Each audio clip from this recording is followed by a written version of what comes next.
প্রিয় ভিউয়ার্স, আজকের রেসিপি ডিম আলুর ভর্তা। সবাই পছন্দ করে, আর কতজন যে কত রকমভাবে তৈরি করে। আমি আজকে যেভাবে তৈরি করে দেখাচ্ছি, এইভাবেও আমি মাঝে মাঝে তৈরি করি। বাসায় সবাই খুব পছন্দ করে। আজকে সেই রেসিপিটাই শেয়ার করছি। প্রায় ৬-৭টার মতো মাঝারি সাইজের আমি নতুন আলু নিয়েছি। এই কারণে আমি কিন্তু আর চোকাটা ছাড়াচ্ছি না। তবে পুরনো আলু হলে সেক্ষেত্রে চোকাটা ছাড়িয়ে এভাবেই পাতলা পাতলা যতটা সম্ভব গোল গোল করে কেটে নেবেন। আমার কাটিং বোর্ডটা দেখতে পাচ্ছেন, এটা স্টিলের। আসলে এটা পিৎজা ট্রেতে উঠানো বা বার করার জন্য ব্যবহার করা হয়। এটাই আমি এখন কাটিং বোর্ড হিসেবে ব্যবহার করছি, কারণ আমার আগে ছিল উডের কাটিং বোর্ড। উডের কাটিং বোর্ডে কিন্তু একটা ব্যাপার হয়, সেক্ষেত্রে ব্যাকটেরিয়া যখন যে কোনো জিনিস, বিশেষ করে মাংস বা যে কোনো জিনিস যেগুলি কাটা হয়, সেটা যদি খুব ভালোভাবে আমি ট্রেটা যদি না ধুই, সেক্ষেত্রে কিন্তু ওখানে ব্যাকটেরিয়া ফর্ম করে। আর এটা কিন্তু আমাদের পেটের স্বাস্থ্যের জন্য খুবই খারাপ। আর ওই উডেন বোর্ডের আগে ছিল আমার প্লাস্টিকের বোর্ড। আমি আপনাদের রেকমেন্ড করব কখনোই কাটাকাটির জন্য কাটিং বোর্ড প্লাস্টিকের ব্যবহার করবেন না। সেক্ষেত্রে হয় কি, আমরা ছোট ছোট করে যেগুলি কাটি, তখন কিন্তু সেক্ষেত্রে খাবার যখন বা সবজি যেগুলি কাটছি, প্লাস্টিকও কিন্তু খুব ক্ষুদ্রাতি ক্ষুদ্রভাবে ছোট ছোট হয়ে একদম টুকরা হয়ে যায়, যেটা খাবারের সাথে মিশে যায়। আর সেটা কিন্তু আমরা খাবারের সাথে খেয়ে নিচ্ছি, আর যা শরীরের জন্য বলাই বাহুল্য অসম্ভব খারাপ।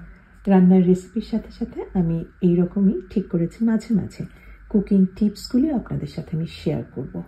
এগুলি স্বাস্থ্যের জন্য, এই টিপসগুলি মেনে চলা খুবই দরকার। আলু ভর্তায় আলুটা সেদ্ধ করব না, আমি একটা প্যানে খুব সামান্য তেল দিয়েছি, এর চেয়েও কম তেল দিতে পারেন। আর আমি একটা সাদা তেলই ব্যবহার করছি। এখন স্লাইস করা আলুগুলির সাথে কিছুটা হলুদ আর সামান্য একটু লবণ মিশিয়ে নিয়ে জাস্ট এক স্তরে সাজিয়ে দিলাম। এখন মিডিয়াম থেকে একটু লো হিটে রেখে আমি এই আলুর স্লাইসগুলি বেশ ভাজা ভাজা, একটু পোড়া পোড়া পর্যন্ত রান্না করব। প্রায় ১৫-২০ মিনিটের মতো মিডিয়াম থেকে একটু লো হিটে রেখে রান্না করার পরে আলুগুলি সমস্ত সেদ্ধ হয়ে গিয়েছে। আর একটু দেখতেই পাচ্ছেন রঙটা কি সুন্দর হয়েছে, একটু পোড়া পোড়া, ঠিক পোড়া না, লালচ কালার এসেছে। এখন ভর্তাটা তৈরি করছি। অন্য একটা প্যানে আমি নর্মাল সাদা তেলই দিয়েছি। এখানে আপনারা এখন ঘি বা সরষের তেল ব্যবহার করতে পারেন। আর দিয়েছি দুটা আমি রসুন কোয়া গ্রেট করে নিয়েছি, আর লাল রঙের ছোট ছোট টুকরা করে নিয়েছি। এটা একেবারে ধানি কাঁচামরিচ, খুবই ঝাল। আর দিয়েছি মুঠোখানিক পরিমাণ পাতলা পাতলা করে পেঁয়াজ স্লাইস। এগুলো আমি সামান্য কিছুটা হলুদ দিয়ে বেশ কিছুক্ষণ ধরে ভেজে নিচ্ছি।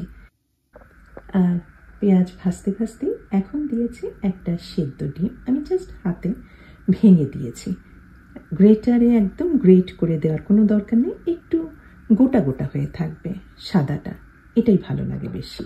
একটু কিছুক্ষণ নাড়াচাড়া করে দিয়ে দিলাম আলুর স্লাইসগুলি।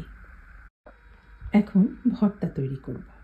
আমি প্যানে এক পাশে নিয়েছি বেশ পরিমাণে ফ্রেশ ধনেপাতা কুচি, আর এর মধ্যে কিছুটা লবণ আর সরষের তেল দিয়ে ভালোভাবে চটকিয়ে নিয়ে এখন আলু ভালোভাবে ভেঙে ভেঙে মেখে নিলেই তৈরি হয়ে যাবে খুব মজাদার, খুব সহজভাবে একটু অন্যরকমের ডিম আলুর ভর্তা।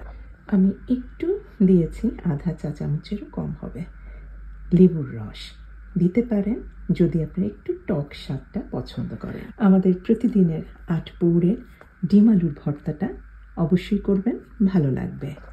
আজকে এই পর্যন্তই, সবাই ভালো থাকবেন। আল্লাহ হাফিজ।